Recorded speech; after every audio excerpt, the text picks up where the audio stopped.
Hello and a very warm welcome to all the viewers of CryptoTV. This is Manoj Dara. The world is moving toward cryptocurrencies and a broader way towards the crypto technology space. So we have invited a very special guest to understand what are the major technology disruption in this sector. We have invited Mr. Raj Kapoor. Raj sir, thank you. Welcome on CryptoTV. My pleasure, Sir, Manoj. you belong to the India Blockchain Alliance. Yes. And your India Blockchain Alliance is working towards the major technology, towards this space. So can you just take us through, what kind of technology disruptions are there and, what do you see the future of crypto going forward? Absolutely. One of the reasons why we started India Blockchain Alliance was this, to understand the future, because we understand that this is going to be the future. All right. You talk about disruptions. Let's talk about the first disruption, blockchain. That is the biggest disruption. And on the basis of blockchain, today what we have got cryptos, you've got DeFi, you've got DAOs, you've got dApps, you've got the Metaverse, you've got Web3, you've got NFTs. Any other technology gives you all this? No. Absolutely. Well, that's the best part because it is not limited. And this is just the beginning. We are at the ground floor of innovation. Fantastic. We are discussing about blockchain-related technologies and the major disruption it has created in this financial sector as well.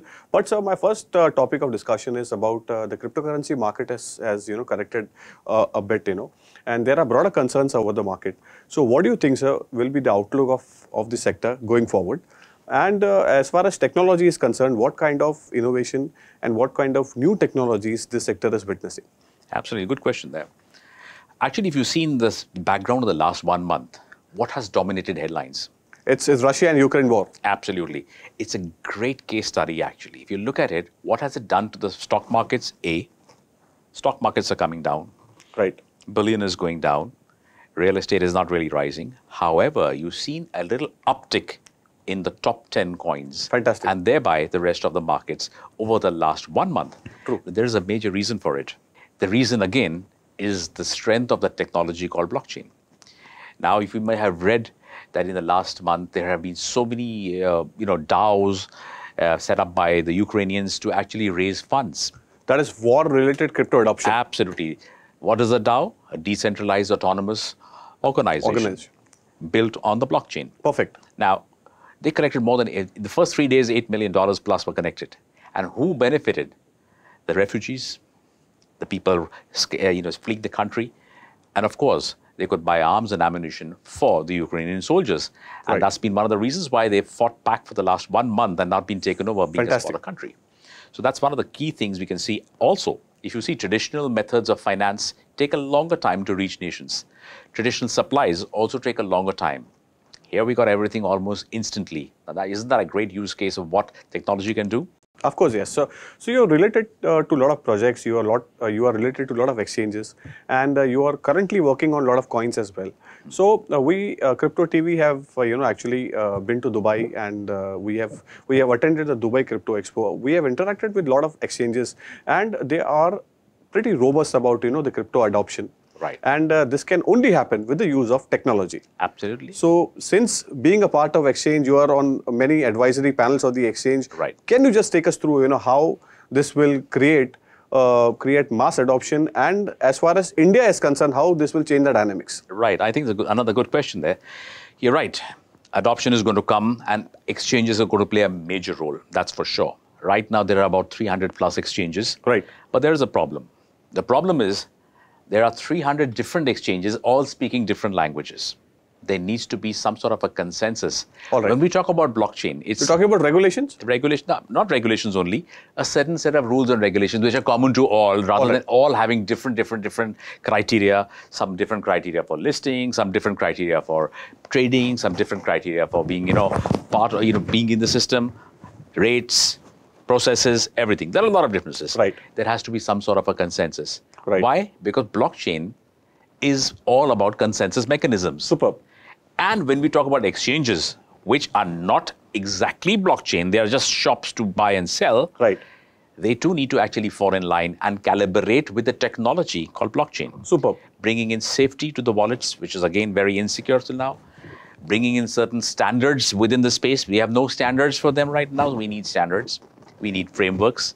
And we need authenticity, and that can only come if we bring that technology together, the blockchain technology, build it on that, space on that, and of course, put everything, I would say, onto a transparent platform. Right now, that is not there. All right. Exchanges need to work on this space completely. They also need to work on a couple of other things like regularization of their brokerages, expenses, etc. Otherwise, if it becomes too difficult at some point for people to onboard, they'll lose interest. Sure. That's one of the fallouts. So, as you are talking about exchanges and the broader adoption, as you have already mentioned about a common code of conduct where, all these exchanges should come in. So, you are associated with a lot of coin projects as well. Yes. And you are on the advisory panel of a lot of coins. Yes. So, what do you think, sir, will be the best technology as far as a coin project is concerned? Although we are not giving any recommendation to our clients. Right. So which is the best platform as of now, according to you? And where do you see this, kind of disruption? Because we have seen a lot of gaming companies such as Axie Infinity using the Ronin sidechain. Right. And there is some or the other thing that is going on in the metaverse as far as Sandbox is concerned. Right. So what do you think, sir, will be the next leap going forward? Yeah, well, if investors are to actually look at it carefully, speculative coins are out. I would never recommend speculative coins because they don't have any intrinsic value. Right. Bitcoin is not going to go anywhere. That's a good, safe bet even today. It's a good pick even now. Ethereum, Avalanche, all these are good projects because they have a lot of projects being built on them and working on them. Solana is a good project. Besides this, Sandbox, as you mentioned, Mana, these are great coins, great tokens because they actually have real-world utility. Any coins, any tokens that have real-world utility are the ones that are going to last longer than the others. The rest are speculative or address a problem which doesn't necessarily need to be addressed at this point of time. Perfect. So that's what you really need to look at. I think the future is going to be in the gaming and the NFT space. All right. Look out for them. So, I mean, is there any other, project you Oh, yes. I highly recommend a project. Basically, there's a company called Threefold. Not many people know about it, but it's actually solving one of the world's biggest problems, data sovereignty. Fantastic. Keeping data inside our grid, at the edge, not outside our country. Today, all our data is everywhere. I mean, none of us own our own data. Today, all our data is with Alibabas, the Amazons, the Facebooks, the Googles. They are at bringing it to the edge, means keeping it inside, keeping it sovereign. Every government, once it sees the value, will apply. Fantastic. They've come up with a coin. Great stuff. Another one is a very nice one. There's an exchange called the Eve Exchange, which basically has a flat fee rather than have any brokerages. So you give a flat subscription fee, you can do that.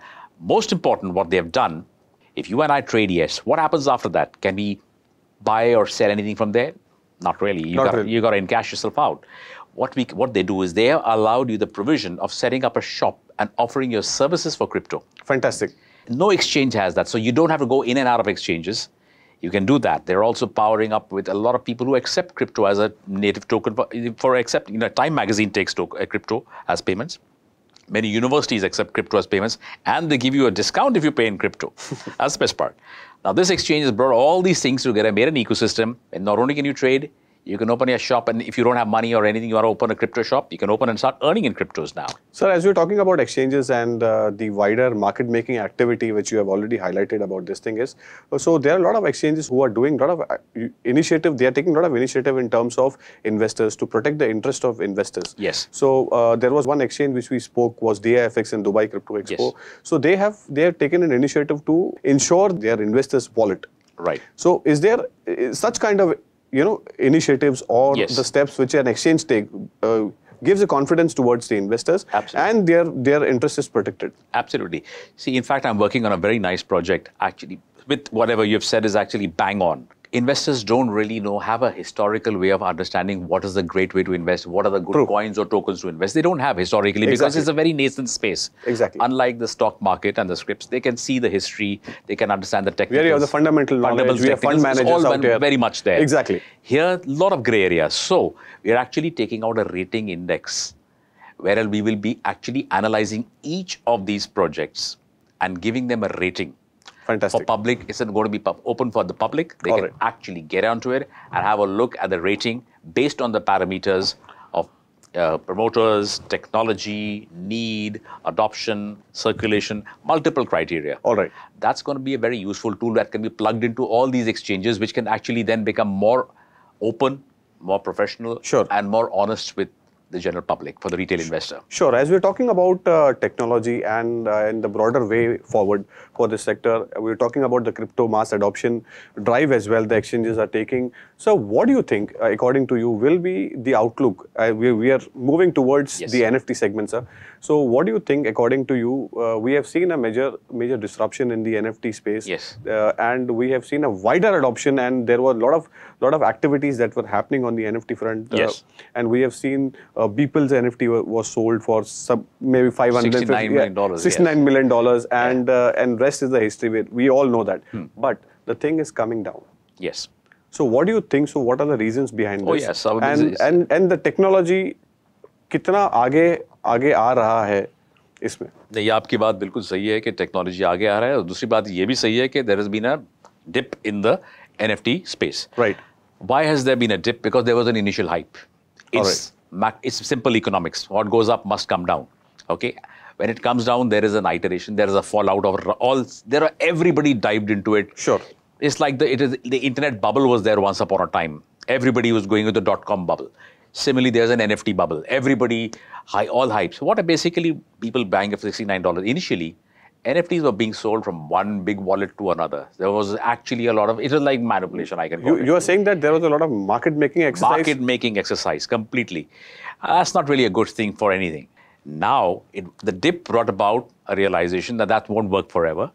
अभी सारा जो market making था वो हट गया है और actually now what is left is the actual thing. अभी वो छन गया है.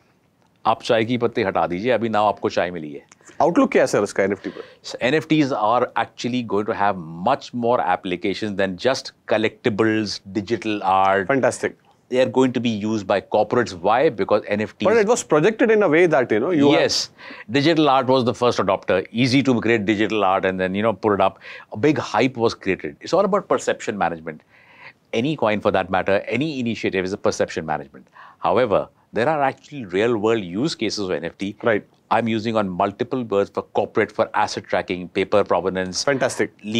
For legal cases, land titling, all that.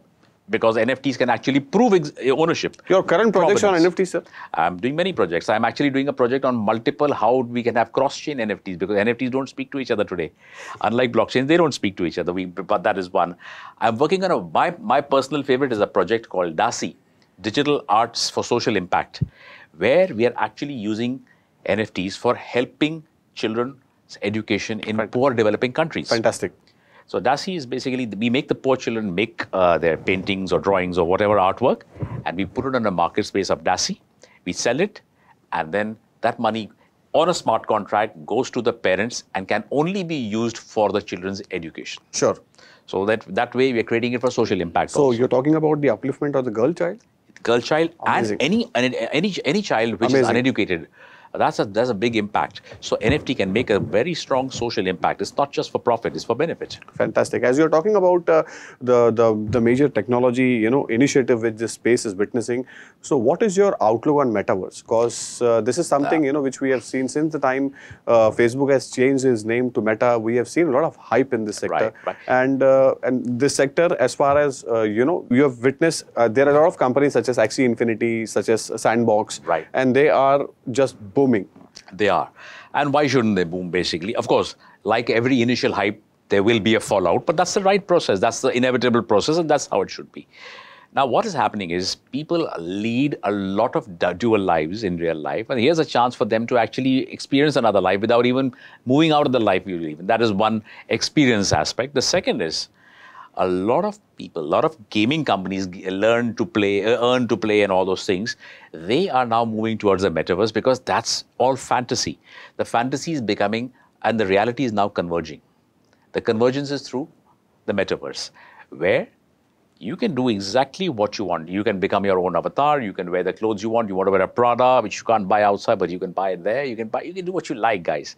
You can express yourself, and that is the very foundation of blockchain. Sure. It's why blockchain exists, because you can now express yourself without fear. And that's one of the reasons Metaverse is going to really keep growing. All right. It's going to be many use cases, early days, but, well, it's the beginning, and it's a wonderful beginning. Sure, and one last question, before we end this conversation is, what do you think? So will be as we spoke about the cryptocurrency universe. We spoke about exchanges. We spoke about the technology in NFT, and we also spoke about the metaverse. So, what do you think will be the next leap going to come from this technology space? See, while all these technologies have got great, we have already taken major leaps in the last 2 years and they haven't reached maturity as yet. All right. There will be convergence of MetaFi, what I call MetaFi, that is the Metaverse, and the DeFi, as the decentralized finance. In fact, I'm working on a very interesting project called the Meta Bank. We're creating the world's first financial district for the Metaverse. Fantastic. That is something, it's going to be plug and play with all the metaverses which come up. So they don't have to recreate the wheel. So we are bringing in decentralized finance. We are bringing in the metaverse. We are bringing in technology of fintech. We are making all these converging technologies into one beautiful box and saying, listen, guys, you don't have to keep plugging and playing everywhere. Here's a financial district where you can do everything right from buying, selling, just like what you would do in a bank on earth.